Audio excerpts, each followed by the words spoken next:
Bonjour à vous, pèlerins du web. La culture Srednistog, qui évolue de moins 4400 à moins 3900, marque pour la steppe pontique la jonction du néolithique au chalcolithique. Elle passe pour être la première culture des steppes à avoir une ascendance d'agriculteurs européens. En effet, les cultures steppiques précédentes ne sont pas d'origine européenne. Nous les avons vues précédemment avec Samara, qui n'est pas agricole mais d'élevage. On rappelle que l'absence d'agriculture relègue une culture au stade mésolithique et que si en plus elle n'est pas sédentaire, alors elle en est encore au stade paléolithique. Nous avons vu donc Samara, puis Gvalinx et Ropin, qui elles sont agricultrices.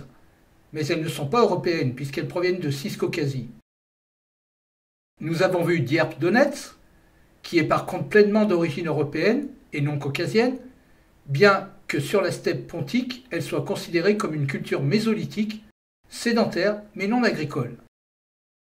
Quant au groupe Novodanilovka, que nous avons évoqué en fin de vidéo précédente, il est vu comme une fusion entre les tribus sud-est du Dierp Donetsk avec la poussée de celle de Srednistog vers le nord-ouest.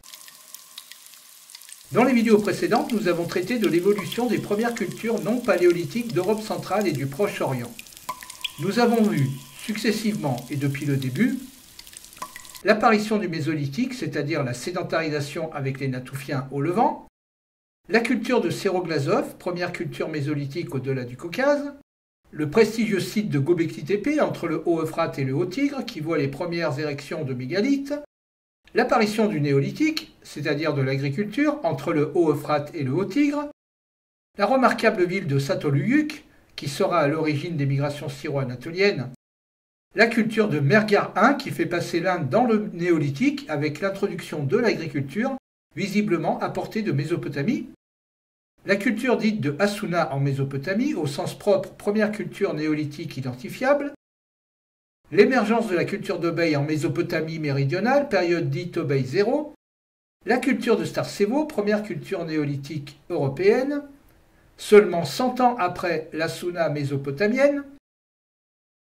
la culture du Bugniers dans le bassin pontique, deuxième culture néolithique européenne, la culture de Karanovo et sa célèbre nécropole de Varna sur le littoral pontique, c'est dans cette nécropole que l'on trouve les plus anciens, moins 4200 objets d'or inhumés, la culture de Samara, troisième culture néolithique de Mésopotamie identifiable, la culture de Halaf, également en Mésopotamie, la culture de Shulaveri-Shomu, première culture transcaucasienne.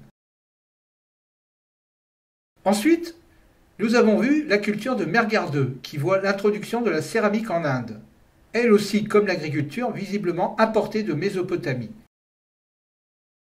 Nous avons vu la formidable culture de Vinça, dans les Balkans, suspectée pour être la première culture chalcolithique et possédant une proto-écriture, l'énigmatique culture rubanée qui suit celle de Startsevo et qui s'étend sur une grande partie de l'Europe du Nord et de l'Ouest, les disparates cultures du complexe imprimo-cardial méridional, l'incroyable culture de Cucuteni qui fait passer l'Europe dans sa deuxième phase néolithique avec l'apparition des premières proto-villes européennes, tandis que la première ville au monde, Eridu, est fondée en pays de Sumer en moins 5200, et que l'on constate l'individualisation de la culture sumérienne avec le passage à Obey I, nous avons vu la culture de Amandia qui se développe en Europe centrale, en même temps que la culture de Samara aux portes de l'Asie centrale, considérée comme la première culture pré-chevaline, la culture de Gvalinx, d'origine ciscaucasienne, considérée comme la première culture proto-indo-européenne, la culture Ropin, deuxième culture proto-indo-européenne, elle aussi d'origine ciscaucasienne, la culture du Dierp Donetsk, d'origine exclusivement européenne et dont la caractéristique est de maintenir l'héritage mésolithique des chasseurs-cueilleurs européens, le groupe Novodanilovka, qui résulte d'une fusion de Dierp Donetsk avec Srednistog, dont la conséquence sera que Novodanilovka représente l'archétype des premiers Indo-européens. Il nous vient à présent de traiter l'incontournable culture Srednistog.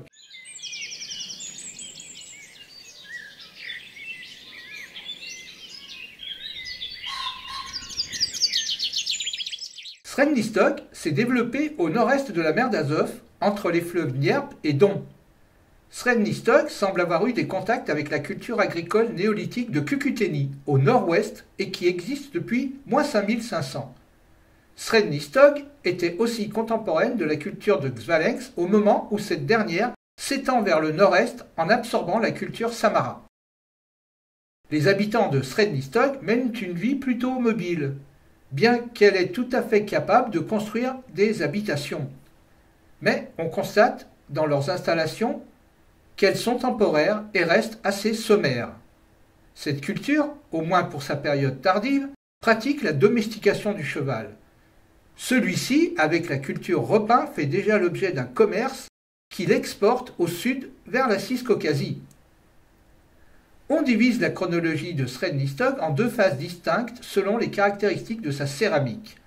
La phase 1, qui s'étale de moins 4400 à moins 4100, et qui comprend le complexe archéologique de Strilcha Skelia.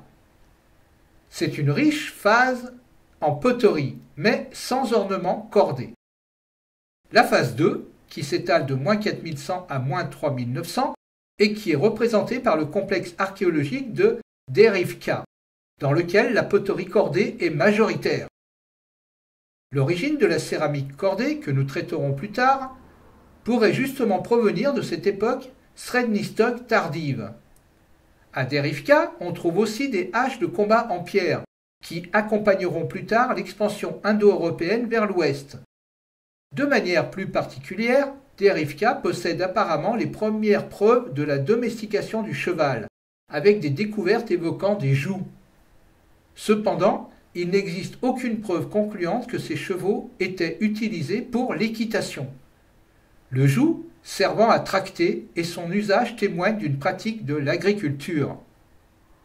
Avec la présence ou non d'une céramique cordée, la pratique de l'agriculture semble être un deuxième signe distinctif entre ces deux époques. L'un des sites les plus célèbres associés à cette culture de Srednistok est Derivka. Il comprend un village et un cimetière.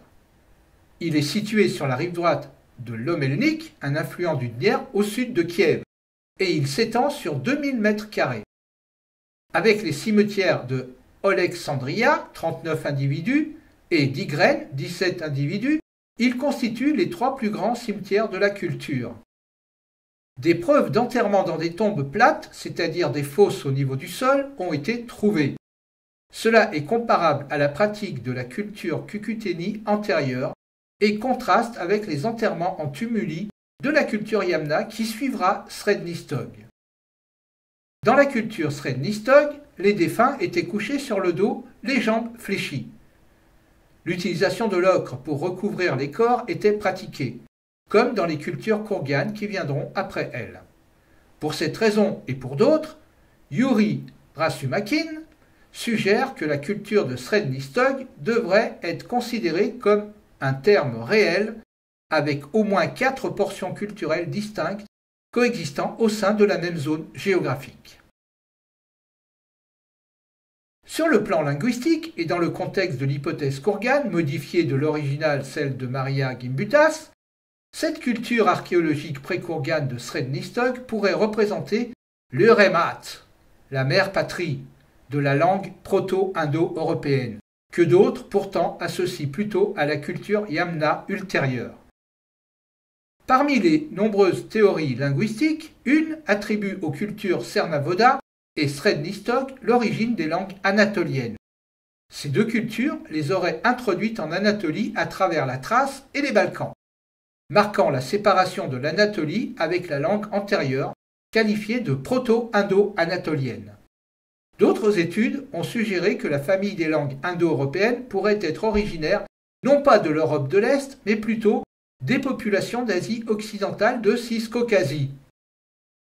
Gus Krunen et collaborateurs proposent une autre terminologie.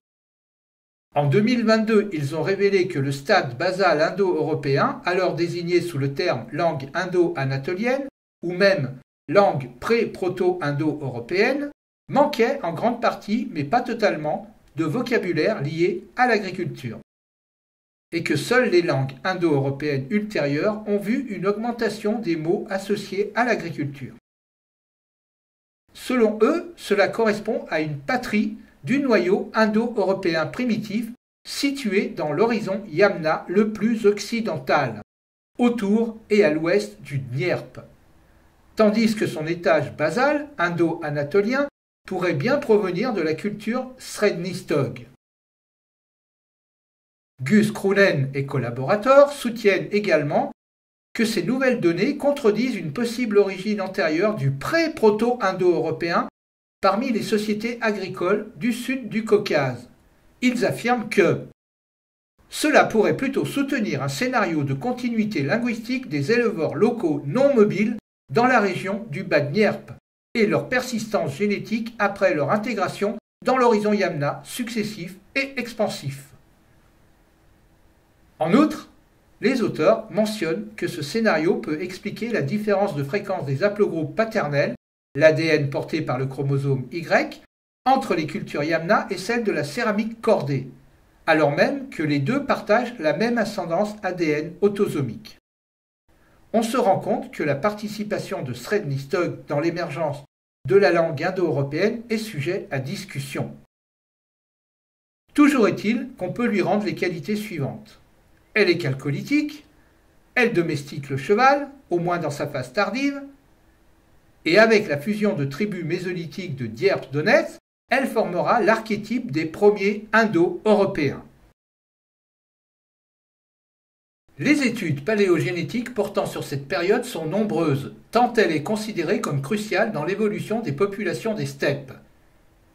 Vu la complexité du vocabulaire utilisé en génétique, il m'apparaît nécessaire de faire un petit didacticiel, très vulgarisé, pour bien le comprendre. Mais pour ne pas alourdir cette vidéo, ce didacticiel fera l'objet d'une vidéo ultérieure qui sera mise en appendice dans cette playlist. L'examen des restes physiques des spécimens de Srednistog a déterminé qu'ils étaient europoïdes. Un type physique similaire prévaut chez les Yamna, qui étaient grands et puissamment bâtis. Les gens de la culture voisine de Xalenx étaient moins puissamment bâtis.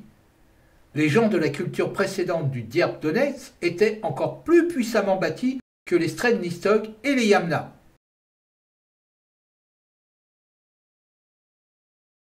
John Mathieson et collaborateurs observent en 2018 l'analyse génétique d'un mâle enterré à Alexandrie, en Ukraine, estimé aux alentours de - 4153 à - 3970, et attribué à la culture de Srednistog. Il s'est avéré qu'il portait l'aplogroupe paternel R1A1A1 et l'aplogroupe maternel H2A1A. Il portait pour environ 80% une ascendance de berger des steppes occidentales et pour 20% une ascendance des premiers agriculteurs européens. Il en conclut que ce mâle de Srednistog était le premier individu des steppes à avoir une ascendance d'agriculteur européen. En tant que porteur d'une allèle, version d'un locus, particulière, il était censé être le premier individu jamais examiné ayant présenté une adaptation génétique à la persistance de la lactase. La lactase est une enzyme qui dégrade le lactose, le sucre du lait maternel et animal, en galactose et en glucose. La lactase est déterminée génétiquement par un gène qui apparaît par mutation au niveau de son locus sur l'ADN au cours de l'évolution humaine lorsque les sapiens se mettent à consommer les laits d'animaux. L'apparition de la lactase est un signe incontestable de la consommation du lait et donc de la pratique de l'élevage. L'apparition de cette enzyme reste cependant sporadique selon les individus d'une même culture. Il faudra attendre la civilisation campaniforme en -2900 pour voir une généralisation de la lactase à tous les membres de la culture. Sans contredire John Mathieson, la publication du David Reich Laboratory en octobre 2021 a présenté une autre date provenant d'un échantillon différent du même individu. Le laboratoire conclut que ce même individu doit être daté entre -2134 et -1950, ce qui le classerait à la culture Srubna, bien postérieure et que nous verrons plus tardivement. Cet argument est considéré par le Haplotree Information Project, le projet de l'arbre des haplogroupes, qui place cet individu vers moins 1700. En général, les paléogénéticiens s'accordent pour dire que le cluster génétique des steppes de l'Ouest est le résultat d'un mélange entre les chasseurs-cueilleurs d'Europe de l'Est et les chasseurs-cueilleurs du Caucase, et que ce mélange semble s'être produit dans la steppe pontico-caspienne orientale à partir d'environ moins 5000. Une pré-impression de Mattia et collaborateurs en 2022 a présenté une analyse du génome entier d'un individu de Srednistok daté de moins 4320 à moins 4052, provenant du site archéologique d'Erivka dans la vallée du Dierp moyen. Les auteurs concluent qu'un tiers de l'ascendance génétique de l'individu provient de l'ascendance néolithique locale de la vallée du Dniepr, tandis que le reste, les 2 tiers, provient de l'ascendance des steppes liées à Yamna. Un autre individu est néolithique, chalcolithique, de l'âge du cuivre, daté de moins 4049 à moins 3945, porteur d'une ascendance steppique, potentiellement issu d'une population de Srednistok, a été identifié dans une colonie tripilienne, cucuténienne, dans le centre de l'Ukraine. Au niveau de son génome entier, l'individu était proche des Yamna d'Ukraine et de Russie, sans pour autant appartenir au clade Yamna. Les auteurs ont suggéré que l'ascendance génétique de cet individu était plausiblement dérivée d'une population proto-Yamna, avec un mélange d'individus mésolithiques. L'ascendance steppique, autrement connue sous le nom d'ascendance Western Steppe Herder, siglée WSH, trouvée dans la culture de Srednistok, est similaire à celle de la culture Yamna, parmi laquelle il n'y avait aucun mélange de fermiers est-européens. Les mâles de la culture Xvalenx portaient principalement l'aplogroupe paternel R1b, bien que quelques échantillons d'autres haplogroupes aient été détectés. Cependant, les mâles Yamna qui ont succédé ne portaient que R1b et I2.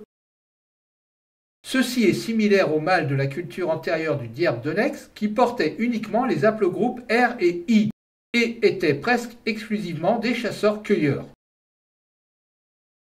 Ces résultats suggèrent, comme scénario possible mais très simplifié, que les Yamna ont émergé par un mélange entre les mâles chasseurs-cueilleurs et les femelles fermières de l'Est, de l'Europe et du Caucase.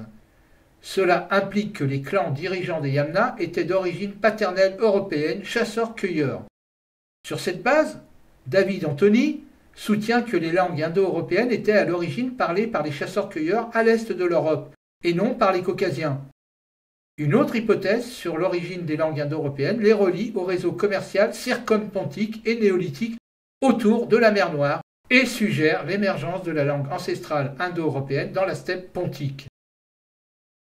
Des recherches génétiques récentes ont montré que le Yamna était le résultat d'un mélange complexe entre les chasseurs-cueilleurs de l'Est de l'Europe, les chasseurs-cueilleurs du Caucase, les agriculteurs du néolithique anatolien et les agriculteurs du néolithique levantin.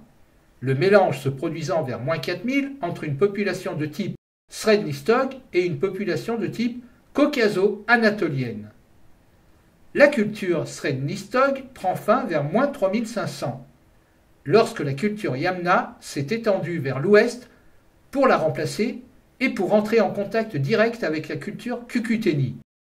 Srednistok a souvent été discuté en tant qu'ancêtre possible de la culture Yamna en Ukraine, mais nous avons vu dans les vidéos précédentes que la culture Repin a eu son mot à dire dans l'émergence des Yamna.